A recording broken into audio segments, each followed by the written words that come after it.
Morning. Aglaonema গাছটার পাতাগুলো শুকিয়ে যাচ্ছিল, তো আমি সেগুলো হাত দিয়ে ছিঁড়ে নিচে ফেলে দিয়েছি। তো এটার শেপটা কীরকম বেখাপ্পা হয়ে গেছে দেখো। এখন ভাবছি একটু কাটিং করে শেপটা ঠিক করে দেবো। এগুলোও সব বড় পাতায়, যেহেতু নতুন পাতা বেরোচ্ছে নিচ থেকে, সেটা উপরে বড় পাতাগুলো কেটে দেবো। পুরোনো পাতাগুলো সব কেটে দেবো।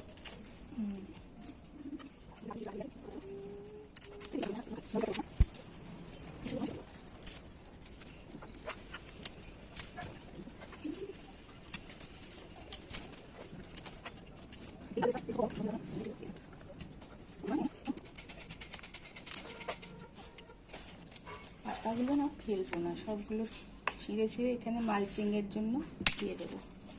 এগুলো শুকিয়ে এটাকে ওপরটা, মাটির ওপরটা ঠান্ডা রাখবে।